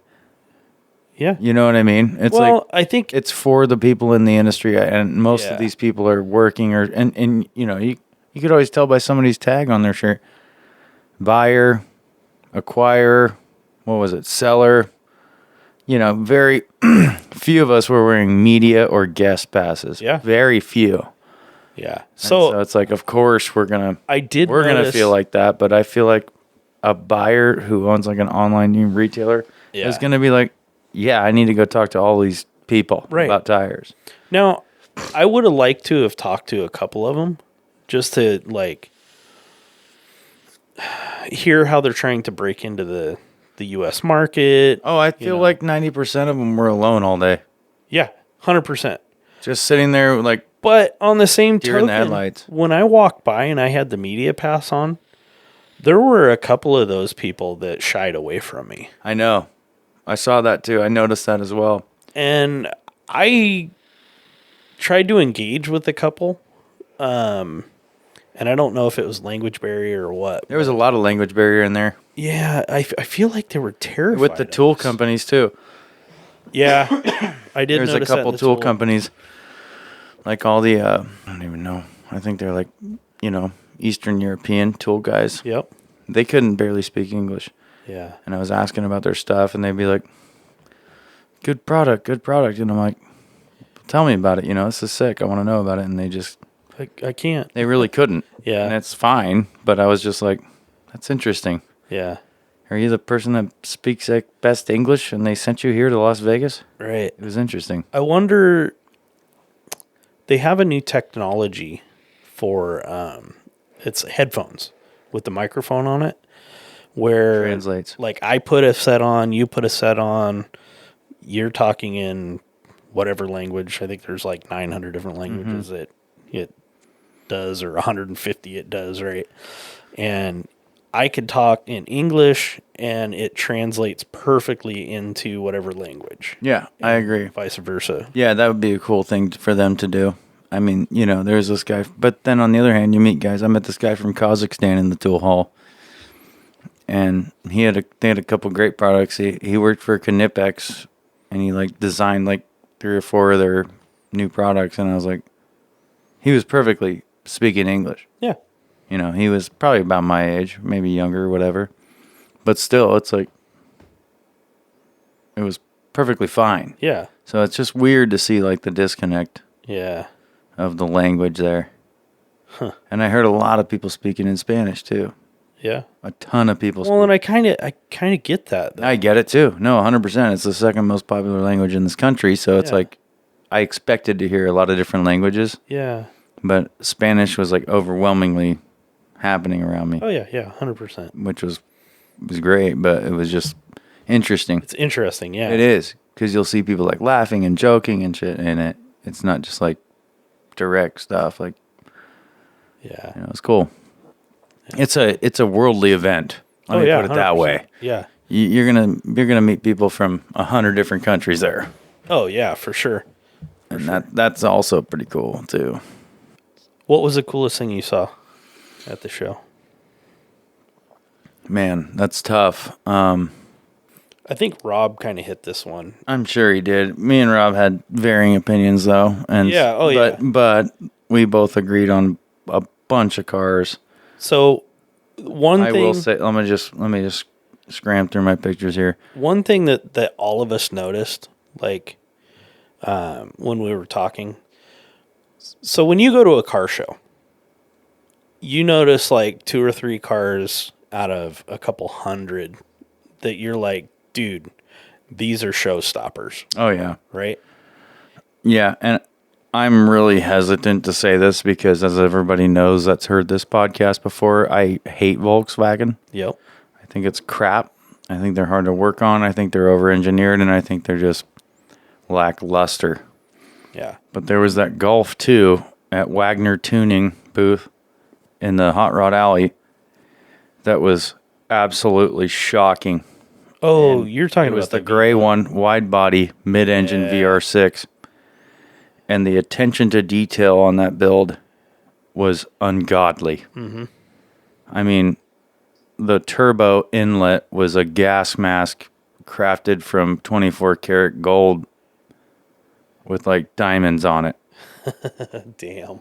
I mean, like, and I'm not really into flashy shit, but like, it didn't have a ton of flashy shit on it. It was mostly like performance. Yeah. But the things that did have flash on it were insane.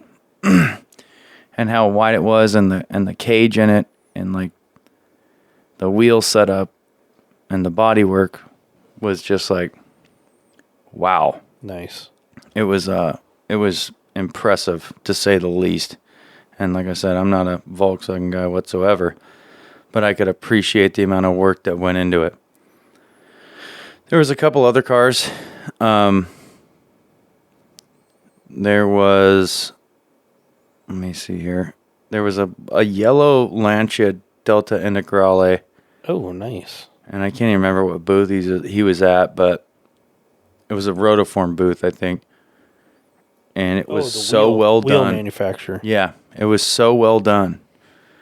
And it wasn't anything too flashy. It looked to be about stock height. But when you looked in the car, it had a custom interior, custom dash. The suspension was cantilever in the rear. And we're talking about a four-door hatchback, all-wheel. It's a legendary car, and the bodywork had so many trick things done to it that were not stock, that I'm very familiar with that car, so I was hip to it. I looked at him like, that is trick. Like, nice. That's not stock. Like, they molded the wide body in like well past halfway into the rear door, and it was all metal. Right. And that's not how they looked stock.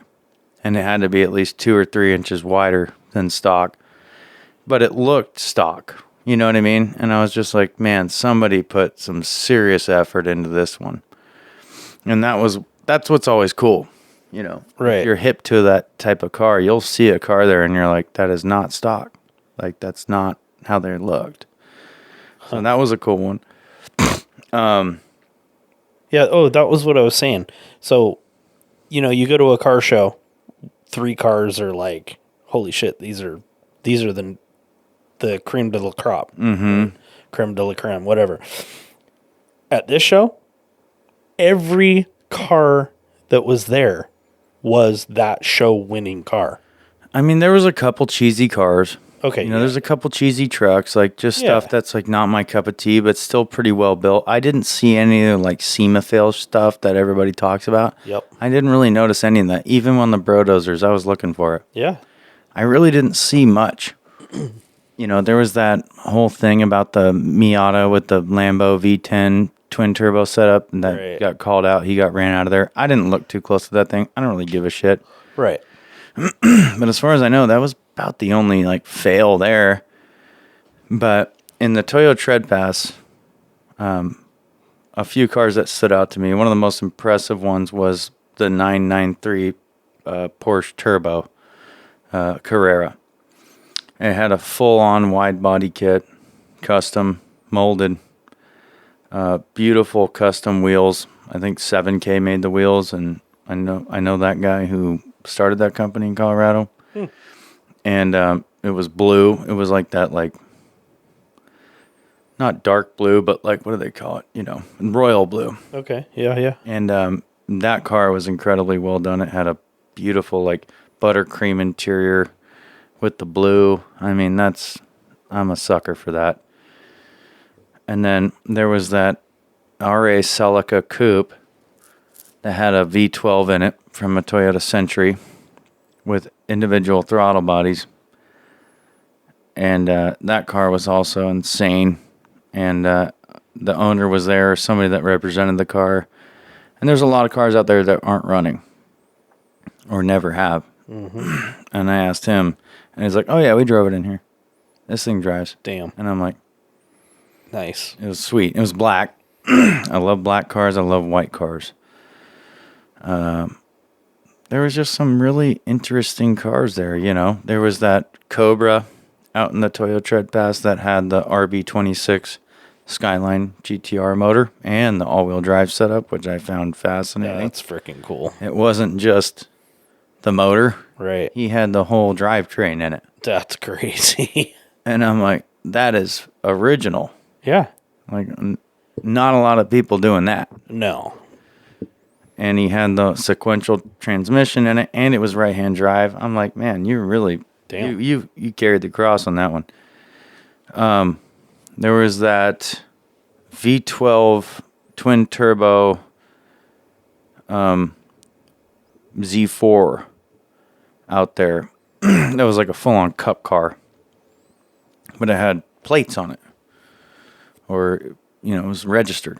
Right. And I'm like, how in the hell would you drive this on the street? I would. Right. But like most people, that's not a street car. No.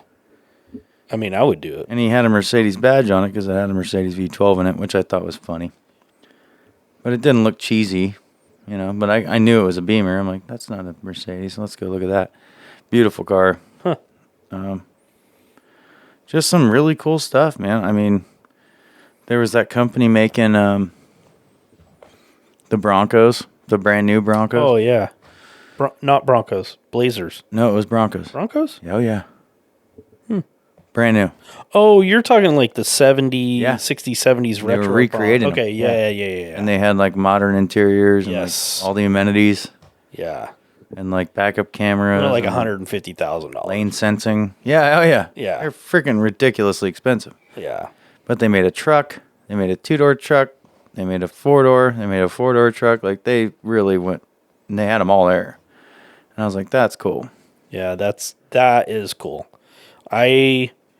I really like that body style. Me too. And to take that body style and put an interior in it that's more modern and comfortable, a suspension that's more modern and comfortable, something that actually has a little bit of power. Mm-hmm. Right. Yeah. They had like epic. the EcoBoost in one. They had the Raptor V8 in a couple. It was like, they pretty much put whatever you want in the damn thing. There was another thing I noticed. Motor. Yeah, it was just shocking to see the amount of options on their list of motors and bodies, and it was just crazy. Yeah. So the one thing I did like about the Overland or off-road haul, West Haul that I spent some time in, was there's that new SUV. I think it's based out of Europe. I saw like 4 or 5 of them. The Grenadiers. They sell those here. Yeah, they do now. Yeah, they down- just came out. Not Salem. The Ineos Grenadier. And I saw one over there in the Overland Hall, and I cannot remember whose booth it was at. But this thing was frickin' gorgeous. It was the cream color, and it's a stock color. And it was jacked up. It had like saddle pods on it. And the wheel setup was like a 3-piece Japanese wheel, and I was taken aback by that. There's like the wheel choice was cool. It was like a 17 or 18, huge tires. Damn. But the whole look of this truck was just unreal to me. Like I've never seen a truck look like this. It was a perfect blend of like all styles. Like it had like valances too. Mm-hmm. Like almost to make it look lower, but it was lifted. Damn. It was cool, dude. Huh. And so there was a lot of stuff like that I was like, oh, that's nice. Is that the one that looks very similar to the like Defender. a Defender 90? Mm-hmm. Yeah, okay. Exactly. Yeah, I like those. Oh, I love them. I looked the price up on those. They're not terrible base. I shit a little when I looked them up. Did you? Yeah, they were low 6 figures. Yeah, I think you're right. I think it's model. just at 6 figures, yeah. And then if you get it the way you want it set up. And then we don't even get the cool ones in the U.S. Yeah. We don't get the 2-doors here. I think if you get them the way you want them set up, they're like $130. Oh, there's for sure. You can get them outfitted like to the 9s, like the truck one. Yeah. Like the 4-door truck one. Yeah, those are like 140 bands. Right. With like... But I wonder what they're going to be used. We won't know here. I mean, they've been in Europe and stuff for years. Or a couple of years, I think. I have a 2 years. feeling some dipshit will buy one. Oh, they're sick, dude. I saw one downtown today in Portland. And he'll go, well, that was fun. It's time to get rid of it. Yeah. and he'll sell it for like 80. I think you're probably right. Yeah. I mean, I just really wish, we had all the models here in the U.S. We just don't get them. But they look cool. And like I said, jacked up with, ground effects, essentially. It was very subtle, but just the whole look of it molded into the over fenders. I was like, dude, that is a nice looking truck. Yeah. It was cool. A lot of stuff to see. Oh, yeah. It's overwhelming. And it's I don't want to have my phone out all day, so half the stuff I saw, I didn't even take a picture of it. Yeah. Oh, yeah. Next year, I don't know if my phone will be in my hand the whole time, but I am contemplating bringing a decent camera down. Yeah, that'd be cool. Something you can get good video and pictures with. Definitely. We probably want to bring one or two more people, too, just to spread out a little bit more. I know. Well, yeah, I mean, it's you don't always want to stick together the whole time because a lot of us have different, like I said, you want to see the West Hall. I want to see the Hot Rod Alley. I want to really dissect it. I want to see the center. I like the new product area. That was cool. Definitely going to spend a lot more time there next year. And then, just talking to people. Yeah, and talk to so many people. The other part of that was I had fun hanging out with Rob one day, and I had fun hanging out with you part of a day, and I had fun hanging out with Grant part of a day. But going and doing some of that stuff on your own, it's dope. You don't have to wait for somebody. They don't have to wait for you. You don't have to constantly search for each other. There's no expectation, Yeah, and then I find this is a modern day problem, but I feel if you're waiting for somebody to finish a conversation, you're on your phone more. Yeah. And you forget about shit more. Yeah. You're not aware. So, I did that, but when I was on the phone, while somebody else was over talking to somebody else, I'd sneak off to a quieter corner. Yeah. Pull the phone out and take a video. Yeah. That's cool. Just do here's a quick little update. I didn't really put much down for after the guest. Okay. But, I don't know. Do you have anything else? I mean, as far as automotive things I've seen this week or anything, I joined this page on Facebook called Hazard. Ooh. And it's basically just nuts car builds that guys have done. And I highly recommend all our listeners to check it out. And it's HAZZARD if they're on Facebook. There is just insane cars on there. Race cars, show cars that are all normal guys that have built them. They're very cool project cars, but generally on another level. So are these it's like a group, so it's a bunch of different people and stuff like that? It's people from all over the world. Sounds like potential guests. Oh, they're any one of them. Yeah. I mean, seriously, dude, there was this, in Europe, there was this car, the Smart, that brand Smart. They built a Roadster. It was a cool looking car. I remember seeing them in Europe when I was visiting them 14 years ago or something, and they looked cool, but they were just a pretty basic little rear-wheel drive coupe. And this guy built this custom chassis and put a Hayabusa motor in the rear. Oh, nice. And put the body on top of it, and it's just nuts. Yeah. And made it wide. It's just a fascinating group that I went down this rabbit hole. I spent 3 hours looking at all these cars. I was like, oh, man. Yeah, I saw one of those Mini Cooper builds. Mini Cooper builds with, it was all-wheel drive. Mm-hmm. The dude put 2 Yamaha R1s in. One for the front, one for the back. That's sick.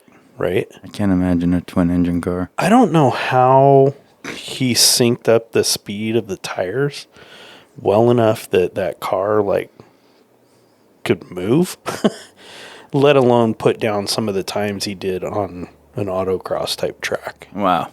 So he's racing it. Yes. That's nuts. Right? And that's a liter bike. Oh, yeah, it's a fast bike. Yeah, so and one tiny car. 1 liter in the front, 1 liter in the back. That's sick. Oof. Yeah, I also found this page on Facebook, Shed Built Cars. Okay. And they're like literally like coach built cars that people are doing, like making, and some of them are like 3D printing them. Some of them are making them out of carbon. Some of them are, you know, hit out of steel. Right? Yeah. They're making like a wood frame and then putting steel over it and matching their shape. It's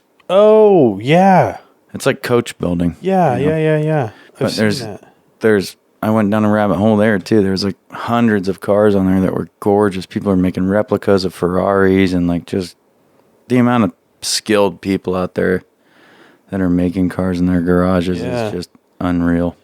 I would say probably the coolest thing I saw this week, automotive related, was a guy shaping metal. Mm-hmm. And by shaping metal, he was doing that, you know, he had some sort of a mold. Mm-hmm. Like a wood mold? Yeah, I think it was wood. Yeah. And he was putting a piece of sheet metal on top of this thing and using a set of mallets and this freaking flat wood slapper thing. And he would heat up the metal, slap it into shape. And then at the end, like, he picked this thing up and it looked like a freaking car hood. I'm saying, dude, that's what I mean. Like, it's shocking how many people are learning this stuff and doing it. And, you know, a lot of these people have been doing it for years, not to say they learned it. But I have seen posts of cars that people have built in the last few years that they learned in the last 6 years how to do. Yeah. Full-on cars. Yeah. That's great. Yeah, I think one of the other things that's hit my feet a lot recently is old, like 70s, 80s Mercedes and European, so Volvos, stuff like that. Yeah. That have been built. And one of them is, you know, the old Mercedes diesel, you know, big sedans. The big emblem sedan. Oh, yeah. Those are sweet. So this guy had built one. I think he put some LS motor in it. I don't know which one. But LS motor and for the reliability. And then totally decked out the interior to be like original-ish looking, but like a limo. Right. Like, that's luxury. The car you got in if you were the millionaire or billionaire of the time. That's sick. Yeah, I mean, it's overwhelming, you know, how many cool cars are out there being built all the time now. Yeah. I honestly, I think one of those would be on my list of cars that I'd love to own. Yeah, I like old Benzes. I mean, I like old Beamers. You know, I like all the old Euro stuff. I love old Volvos. I mean, Vinny's Volvo is incredible. Yeah. It's a sick car. And I helped him with that one, and it was like, man, that made me love those cars. I feel like it would probably happen if I worked on any old car. Oh, yeah. I just appreciate the old stuff better. Oh, yeah, and they had room to actually get in there and work on stuff. And no crappy electronics like, you know, and immobilizers and shit. Yeah, you know, there are some electronics things that, like, are pretty epic, pretty cool, right? Yeah, sure. So, like, my wife's car, it has the magnetic valved shocks. Then those things adjust, like, on the fly, instantly. Oh, yeah. You know, instantly. And it's like, you know, 500 times a second or something stupid, right? That is cool. No, I'm not saying that all, like, stuff's crazy, but, like, my homie needs me to replace the ECU on his Kia Soul. And it's like... Mega Pack? Oh, Mega Squirt? I wish. No, it's right? just he wants a stock one, and I'm looking online like, dude, you have to do so much shit to get the keys to work and shit. Really? Yeah. That's stupid. On a throwaway car. Don't do it. I know. I mean, he's going to do it, but it's like, and I'll help him with it, but it's like, dude. Like, I remember, you know, on my old 80s and 90s Toyotas, it's like, that wasn't a thing. Did it Popped die? a new one in. Yeah, it got water on it somehow. Oh, man. It had a leak through something and soaked it and fried it. Because, I mean, that's going to cause... Those keys are chipped, right? Yeah, exactly. You have to set them up. Oh. And it's like on my car, which had them when I had the stock ECU. there was a process you could do to like learn the keys to any ECU that was in it. Mm-hmm. And so it's like pretty simple. You don't even need a compute. You didn't need shit. Right. You just put it in, hit the gas pedal 3 times, hit the window down button, and then it would like do a sequence, and you could teach it. It was cool. Yeah.